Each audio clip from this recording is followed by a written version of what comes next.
Okay, based on what I can see here on my coronavirus COVID-19 global cases update, we have like a total of 111 cases now here in the Philippines. So it's really alarming because we all know that it's quick spreading, super bilis kumalat, and it doesn't have a cure yet. The mortality rate is not very high, but their survival rate as well is not so high. It would take too long for a patient to survive if ever they can survive, and it greatly affects people who have pre-existing conditions. Yun yung mga taong may mga may mga sakit na po like diabetes, hypertension, high blood pressure, like asthma siguro, yeah, like cardiovascular diseases. So sila yung mga tao na very susceptible sa virus. So now we would be talking about how I protect myself and my family from this virus. Because for those of you who do not know, I actually live in Negros Oriental, and my hometown is just right next Tayasan, Negros Oriental. Tayasan, Negros Oriental po is yung lugar kung saan po may unang nag-positive sa Visayas. He was an SB member. It's very important na we can protect ourselves from this virus. And first thing that we can do is to be aware. So being aware is very important. We have to know the virus. Like dapat po alam natin kung ano siya, anong mga anong symptoms, and anong severity, like gaano ka grabe yung virus if ever it hits you. So there are actually some people, we've talked to some people earlier today, and they're from Tayasan, Negros Oriental, and they said that most of the stores in Tayasan are already closed. So the market is being closed right now. That's what I've heard. So basically, the people do not have any choice but to go to my hometown. So it's where they buy food, they buy their essentials here, which is really very risky.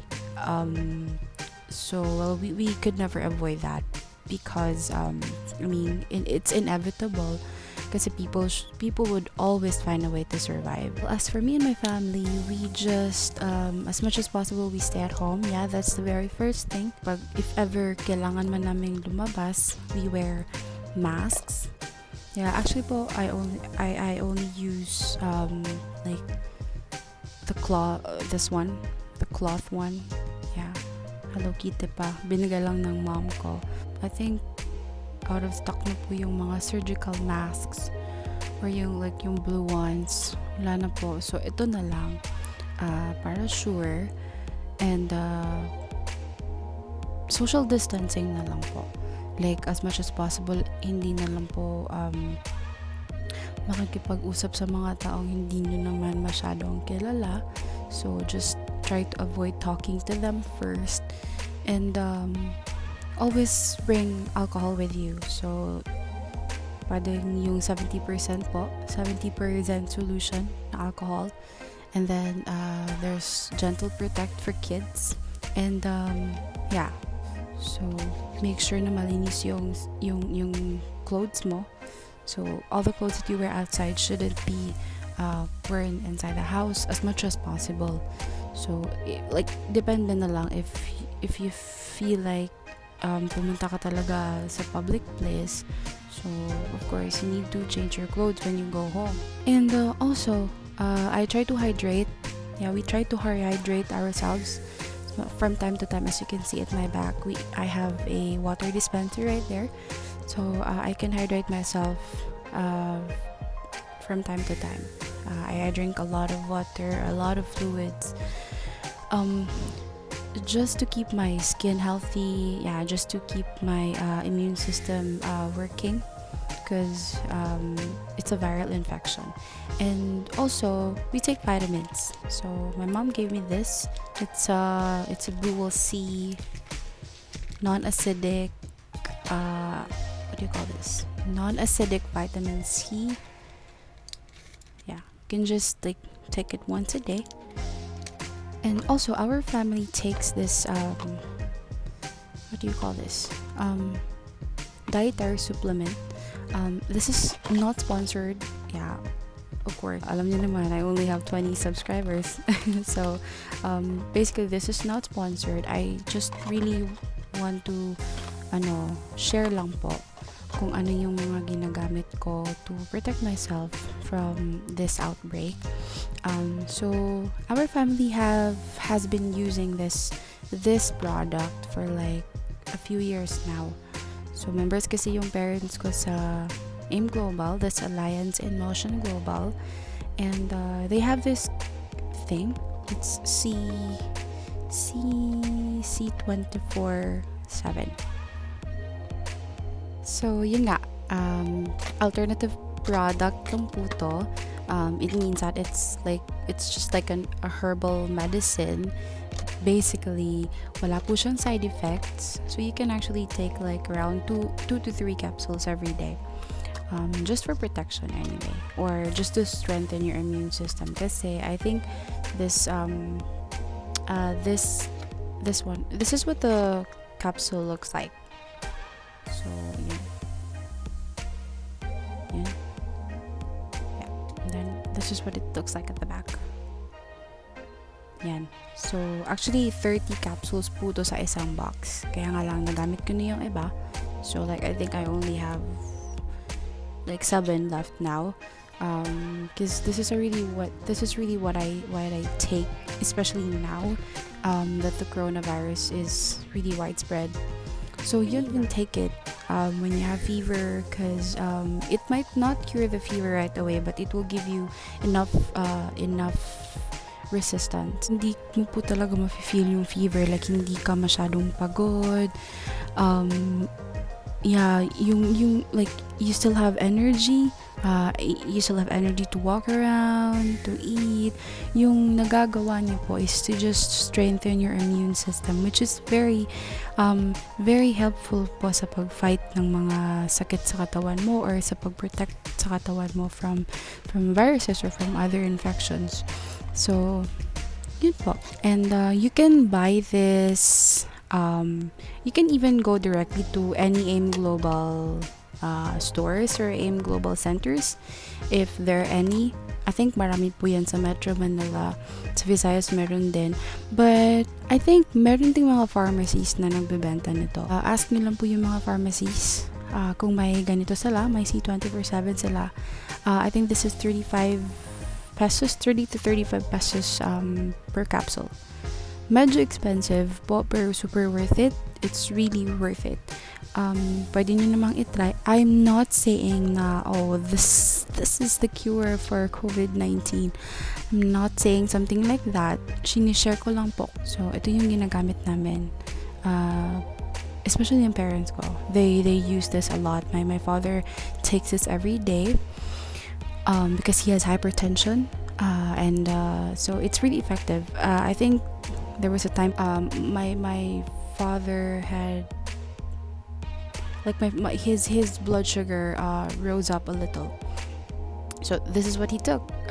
He had this. He took this for like 3 times a day, or 2 to 3 times a day, and I think his blood sugar is slowly lowering now.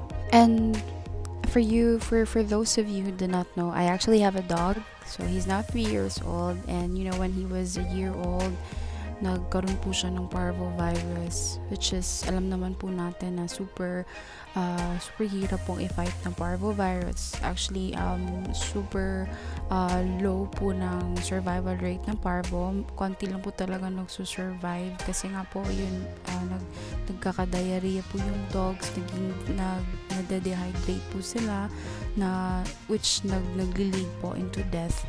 So, yun just may mga bloody stool pa sila, yung bloody diarrhea, tapos nagvo-vomit sila. So, yun, isa po to sa nakatulong sa aso ko. Ito lang po yung binigay ko. So, sinisiringe ko siya.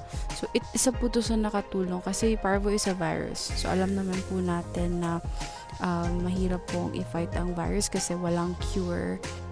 Hindi po tayo makaka-take ng antibiotics para po sa virus kasi nga hindi naman yun nag-work.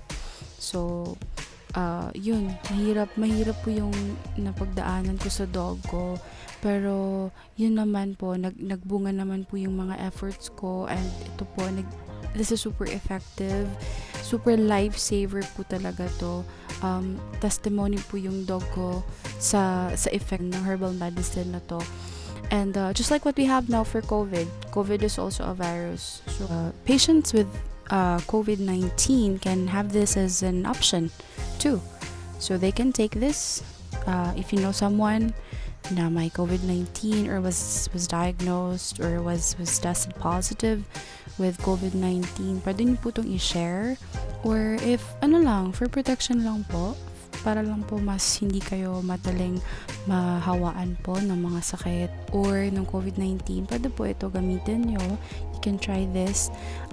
Wala po akong mararecommend, hindi ko po sasabihin na bumili po kayo sa amin kasi members yung parents ko. No, I will never say that.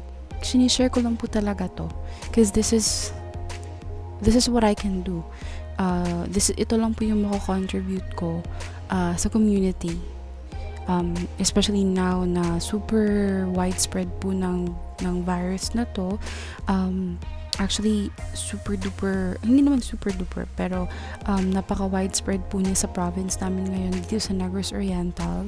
Marami pong tao na PUIs ngayon, like people under investigation or people under monitoring, kasi nagsastart na po silang contact tracing sa mga taong nakasalamuha po nung first patient test, yung SB member nga. So, nagsastart na silang mag-trace. So, yung ibang cities and ibang towns nagla-lockdown na po. Pinaka-importante naman pong gawin natin is to stop spreading fake news. Yung sa mga hindi naman siya nakakatulong. So, the best thing to do is to abide lang po. Mag-abide po tayo sa mga policies na ini-implement ng government sa mga cities nyo po. Pag yung mayor nyo po may sinabi na hindi pwede dito, hindi pwede ganyan, sundin na lang po natin. Kasi yan naman po ay para sa mga kapakanan po natin. Hindi naman po yan for self-interest lang nila. So, and also the Department of Health is doing everything that they can para po matulungan tayo, para po ma-stop na po yung pag-spread ng virus. So please cooperate po. Iyon na lang po siguro yung maitutulong nyo sa community. Kasi naman po alam nyo na positive kayo or may symptoms na kayo, gala pa rin kayo ng gala. So it's not really helping the community. So wag lang po tayo mag-selfish. Wag na lang po tayo magpaka-selfish. And most especially po, pray po. Prayer is a very powerful weapon that we can use now because God is still in control. No matter what happens, God is always in control of everything. Nasa Bible naman po talaga yon na yung mga pestilences po, yung mga sakit-sakit na ganito, mangyayari po sa darating na panahon. So, kalma lang po tayo. Try po natin, let's try to live as normal as we can. Gawin po natin yung mga ginagawa natin sa bahay natin. Yung normal lang po. Kaya nga lang po, mas may limits na. May limits na yung mga social gatherings and everything. Yun lang po. Yun yung magagawa natin sa ngayon po. Okay, so that was it. To everyone out there, please stay safe. Wala naman pong mawawala kung mas magiging precautious po tayo. Wala pong mawawala kung magsusuot po kayo ng mask in public places.